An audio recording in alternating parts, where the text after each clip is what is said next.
सर्वोपरि है, राष्ट्र सर्वोपरि है। यह भाव गुरु तेग बहादुर जी महाराज ने हम सबको दिया है। भले मेरा शीश मेरे धड़ से अलग हो जाए, लेकिन मेरे भारत का शीश नहीं झुकना चाहिए, नहीं झुकना चाहिए।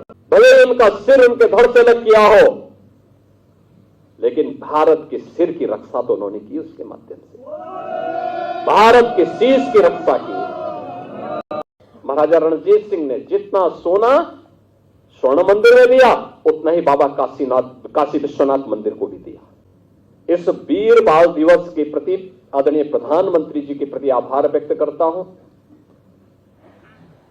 आप सबसे अपील करूंगा कि हम लोग कोई भी ऐसा कार्य न होने दें जो हमारे गुरु परंपरा की भावनाओं के विपरीत हो। कोई भी ऐसा कार्य कतई हम लोग सभी मिलकर के गुरु परंपरा के गौरवशाली इतिहास के सम्मान की रक्षा करने के लिए जिस भी हद तक सहयोग किए जाने की आवश्यकता होगी, ये डबल इंजन की सरकार हमेशा आपके साथ खड़ी होकर के कदम से कदम मिलाकर के चल करके पूरी परंपरा के प्रति श्रद्धा और सम्मान का भाव व्यक्त करने के लिए सदैव तैयार होकर के कार्य करने के लिए तैयार है। आज के इस अवसर पर वीर बाल दिवस के इस पावन आयोजन के अवसर पर मैं माता गुजरी को कोटि कोटि नमन करता हूं। दुख, उनका दर्द कौन महसूस कर सकता है। बाबा अजीत सिंह, बाबा जुझार सिंह, बाबा जोरावर सिंह, बाबा फतेह सिंह, इन चार साहबजादों के प्रति नमन करता हूं, उनके शहादत को नमन करता हूं। गुरु तेग बहादुर जी महाराज ने जिस कश्मीर की रक्षा करने के लिए, कश्मीरी पंडितों की रक्षा करने के लिए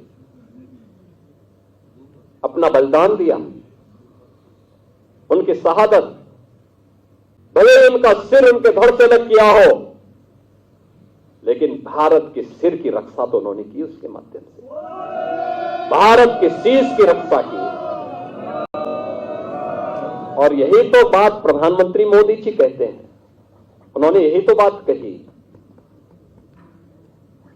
जब प्रधानमंत्री मोदी जी ने 26 दिसंबर की तिथि को वीर बाल दिवस के रूप में आयोजित करने की घोषणा की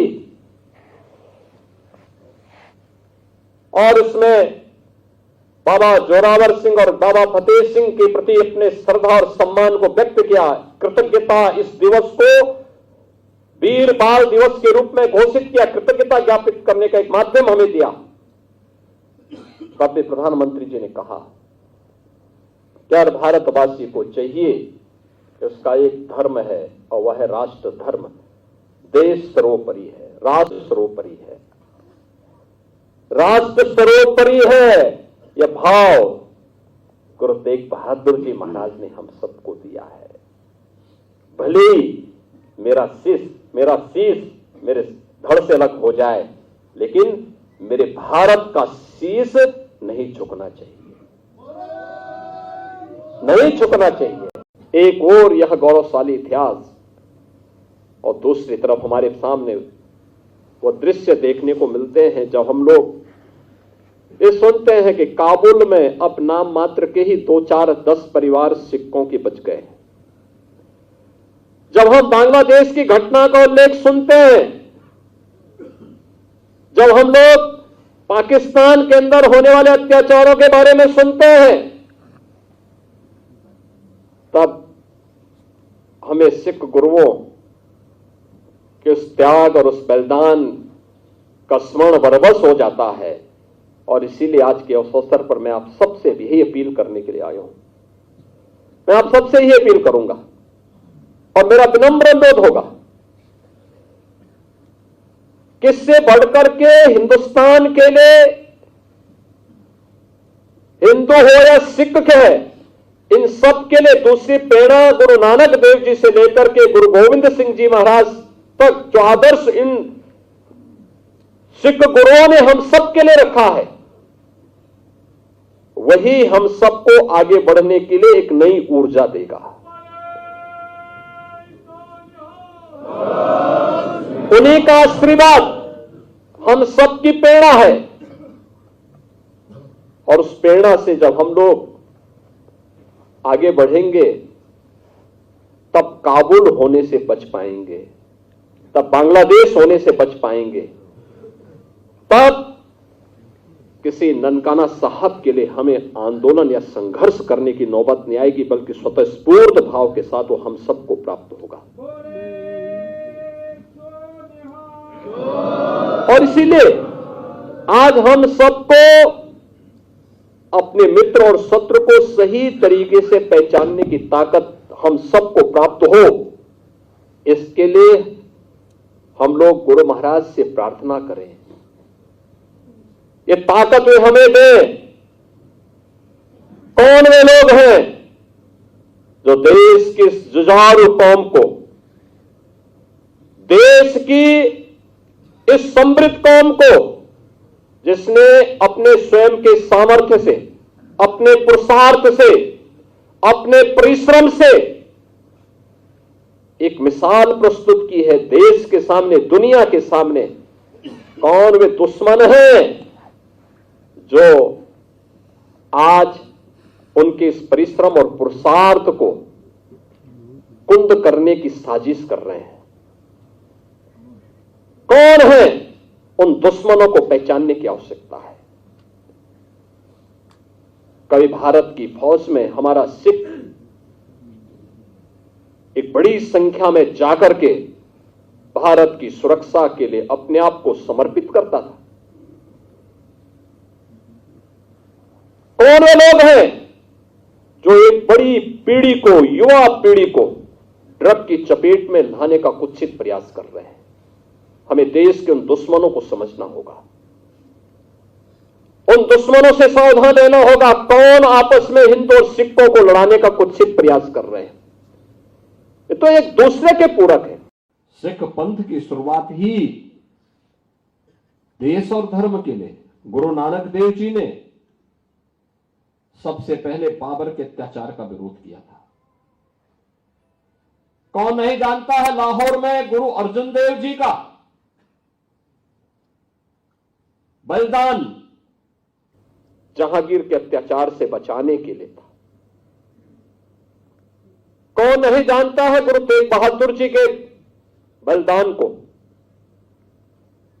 उन्होंने अपना सिर दिया, लेकिन भारत का सिर नहीं झुकने दिया।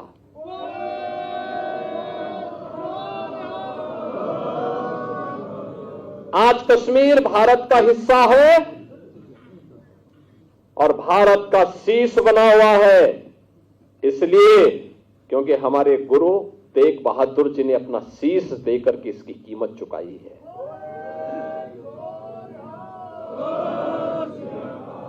और यहीं से हम कह रहे हैं कि गुरु गोविंद सिंह जी महाराज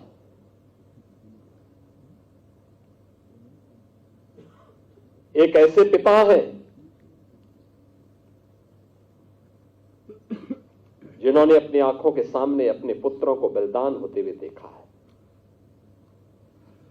एक ऐसे पुत्र हैं जिन्होंने अपने पिता को अपनी आंखों के सामने बलिदान होते हुए देखा है। क्या उम्र है उस समय गुरु गोविंद सिंह जी महाराज की, जब पिता कश्मीर के लिए सिर दे रहा है? और क्या उम्र है जब बाबा जोरावर सिंह और बाबा फतेह सिंह देश और धर्म के लिए अपना बलिदान दे रहे हैं? 7 वर्ष और 9 वर्ष की उम्र क्या उम्र होती है? क्या उम्र होती है? बहनों और भाइयों, गुरु नानक देव जी से लेकर के गुरु गोविंद सिंह जी महाराज तक, 4 साहबजादों से लेकर के 5 प्यारों तक, सिख गुरुओं का पूरा इतिहास देश और धर्म के लिए शहादत का इतिहास है। और ये इस बात के लिए हम सबको प्रेरित करता है कि इतिहास केवल एक कौम का नहीं है, इस देश का इतिहास है। एक नई प्रेरणा है पूरे भारतवासियों के लिए जाति पाति का भेदभाव समाप्त हो। गुरु नानक देव जी ने शबद कीर्तन के लिए जो प्रेरणा दी, मिल बांट करके खाने के लिए जिस लंगर की शुरुआत को आगे बढ़ाया था, वो आज भी बनी हुई है।